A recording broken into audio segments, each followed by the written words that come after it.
क्योंकि वो सब धन चाहते हैं, धन चाहते हैं, धर्म से उनका कोई लेना देना नहीं। हमारी सरकार कैसो अंधी हुई है। तो इस प्रकार एक ऐसा प्रचार हो रहा है, अगर प्रचार हो जाए कि मेरी तस्वीर से योग हो रहा है, एड्स मिट रहा है, तो पाश्चात्य संस्कृति की हालत दयनीय हो जाएगी, समझे। अब वो मैं आपको दीक्षा दूंगा तो आपकी कुंडलिनी जागृत हो जाएगी, वो आपका शरीर, प्राण, मन और बुद्धि अपने कंट्रोल में कर लेंगे और ऑटोमेटिकली योग होगा, समझे सर। आप चाहोगे तो नहीं होगा।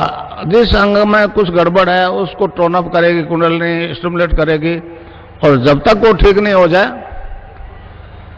योग होता रहेगा, समझे। योग में 8 अंगों का अनुष्ठान, पातंजलि योग दर्शन में 8 अंगों का अनुष्ठान है। यम, नियम, आसन, प्राणायाम, प्रत्याहार, धारणा, ध्यान और समाधि।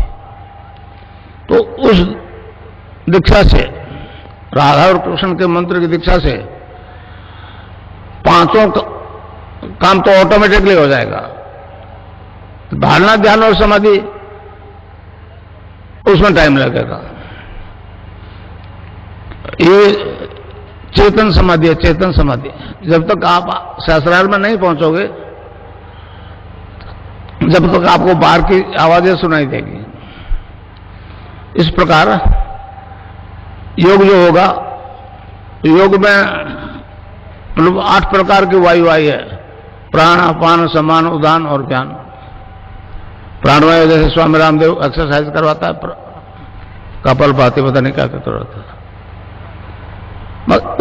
इसमें भी होगा आपको, मगर आपको जितनी जरूरत है उतना ही होगा।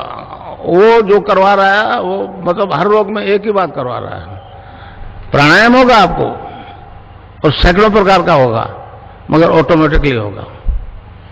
तो अपान वायु नाभि से नीचे नीचे के डिस्चार्जेस को बाहर फेंकती है, और कुंडलिनी जैसे आप देवी के राधा, सीता, पार्वती के नाम से पूछते हो, हमारे योगियों ने उसको कुंडलिनी कह दिया। उस सैक्रम में 3.5 आटे लगा के मुंह, अपने दुम को मुंह में दबावे, डोरमेंट पोजीशन में रहती है, सुषुप्ति में रहती है। अगर प्रॉपर गुरु है तो ही जगती है। हठयोग से अगर उसको छेड़छाड़ करोगे तो आपको पागल भी कर सकती है, मृत्यु भी हो सकती है। तो इस प्रकार आपको केवल नाम जपना है और ध्यान करना है, और मुझे यहां देखना है। मंत्र एक ही गुरु का चलेगा। आपके प्रोफेशनल गुरु है तो वो उसके साथ नहीं चलेगा मंत्र, और ध्यान मेरा करना पड़ेगा। उसके बाद में आपकी छुट्टी। अगर मुझ में कुछ गुंजाइश है तो काम अभी शुरू हो जाएगा, 20 साल नहीं लगेंगे। और मैं आपको कुछ नहीं दूंगा, एक बात ध्यान से सुन लो। मैं आपको अब आपसे खुद से इंट्रोडक्शन करूंगा। आप क्या हो? आप शरीर नहीं हो, ये आत्मा है। आत्मा अजर अमर है। मैं आपको अपने आप से साक्षात्कार करवाऊंगा, अपनी आत्मा से साक्षात्कार करवाऊंगा, कुछ दूंगा नहीं, समझे। कोई गुरु कुछ देता लेता नहीं है भाई।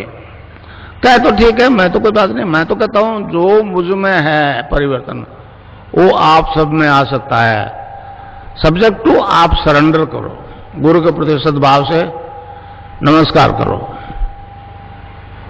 अर्जुन वो कहा था कृष्ण ने कि महाराज कोई योगी अगर योग भ्रष्ट हो जाए तो क्या वो नष्ट भ्रष्ट हो जाएगा? तो उन्होंने कहा नहीं, वो अगले जन्म में ऐसे परिवार में जन्म लेगा और जहां से छोड़ा है वहीं से उसको स्टार्ट करना पड़ेगा। तो इस प्रकार आप अपने पूर्वजन्मों के संस्कार से अनुसार पिछले जन्म में जहां तक पहुंचे उससे आगे बढ़ोगे। ये धन ऐसा है, ये बढ़ता ही बढ़ता है, समझे नहीं समझे? खर्चने से नहीं छूटता है। तो इस प्रकार जो योग होगा और अभी होगा, समझे।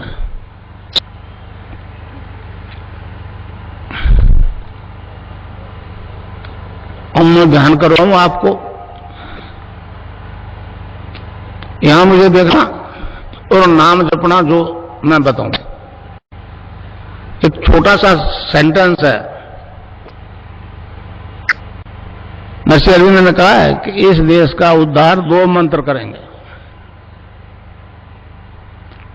समझे? 2 मंत्र करेंगे।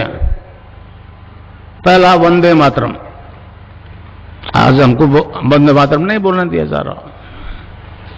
दूसरे को उन्होंने कहा है वो संजीवनी मंत्र है, संजीवनी मंत्र है।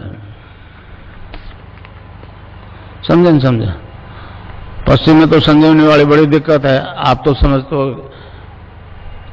कि लक्ष्मण को बाण लगा था और हनुमान जी संजीवनी बूटी लाए थे,